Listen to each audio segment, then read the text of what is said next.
Welcome to the Web Hosting Cat Podcast, brought to you by webhostingcat.com. Here's your host, Michael James. Hi, everyone, and welcome to Season 2 of the Web Hosting Cat Podcast. Probably the most popular episode from our first season was my interview with Google Webmaster Trends Analyst Gary Illyes. Gary provided answers to our questions on things like HTTPS, negative SEO, content length, social media as it relates to search engines, and a lot more. And for our first episode this season, I'm very pleased to have Gary back for an exclusive follow-up interview where we discuss more topics on what will and won't improve your search engine rankings. Okay, Gary, great to see you again. Thanks for joining us. Thank you for having me. I wanted to talk to you about a couple things we talked about last time and just check on the status. Plus, I have a bunch of new questions to ask you. Okay. So let's get into it.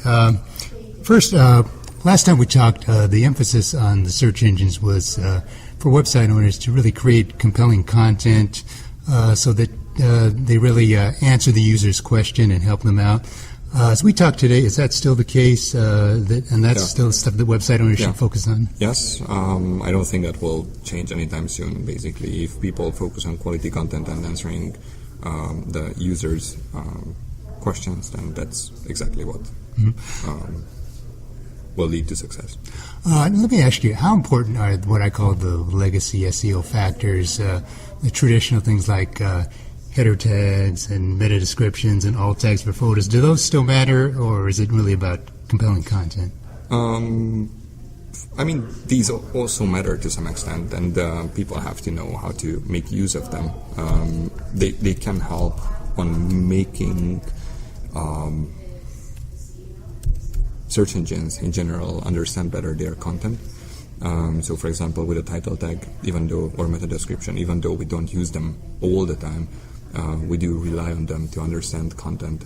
H tags, similarly, and alt tags, alt attributes for images is ridiculously important. Otherwise, we might have a hard time understanding what the image is about. Now, one thing I hear a lot about, read a lot about, is duplicate content and duplicate content penalties. Let me ask you, is there really such a thing as a duplicate content penalty, and what actually constitutes duplicate content? We don't have anything like duplicate content penalty. I don't think we ever had. But if one site is copying the other one, then we will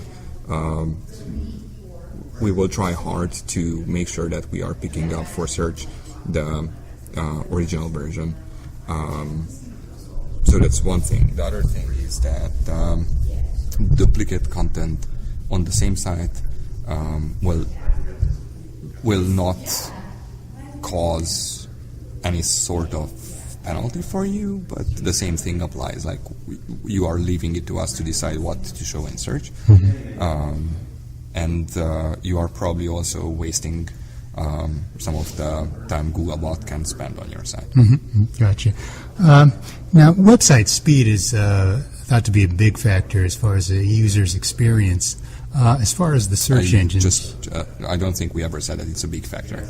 Okay, is it a factor?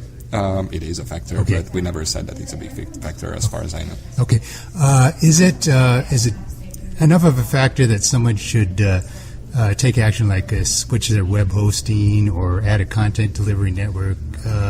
Is it that imperative? Those can help with page speed, but generally people should rather focus on on-page optimizations. Namely, if you can compress your JavaScript, for example, or HTML, remove unnecessary tags and stuff like that compress your images even. Those will be the things that help you the most. Page speed insights can help you a great deal with deciding what exactly to do. Okay. And another question concerning website speed. How important is it for a website owner to be concerned with the web page structure as far as CSS and JavaScript? Is that a big factor in increasing speed? I don't think it it will be a big factor, but depending what you do with your JavaScript and CSS, you can annoy your users quite a bit, and that's not necessarily what you want to do. You want to create for your users a great experience. You want your site to load snappy, not because Google told you so, but because users like that. Okay. Here's a question I wanted to ask you and I forgot last time.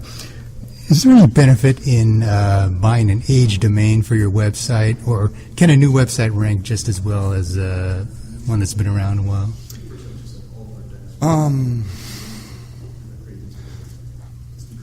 I think there is an added benefit of buying an old domain, but it's not because of what SEOs usually think. The reason it's a good idea is that there's already some sort of brand awareness, and people might know about the domain name, and they might go there. And if it's a descripted domain name, then and you're offering similar service than the previous owner, then that can help you a great deal. Otherwise, we are trying not to grandfather the signals when we notice an owner change in the domain name. So basically, you lose all the benefits that the old site had. Now, from a search engine perspective, how important is a web page publication date? And the reason I ask is, for someone that wants to update their content, what's the best way to go about it? Is it better to go back to your original page and update that and just add your new stuff, or create a all new web page with your updated stuff? Interesting question.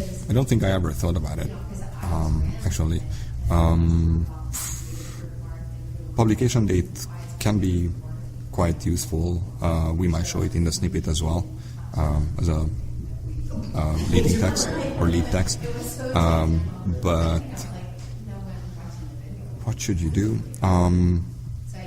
I see that many news sites, for example, update their articles, and it works great for them. So I'm assuming that would be the way to go. Generally, if it works for one site, then or something like this, if it works for one site, then it would work for other sites as well. So yeah, I think, at least, I don't think we have a recommendation set in stone for this, but okay. I think personally that updating the article would be the way to go. Okay, gotcha. Now I think I know kind of what your answer is going to be on this, because I heard you talk earlier today, but I'll ask it anyway. How important would you say that mobile search is these days? Should website owners really be focusing on mobile SEO?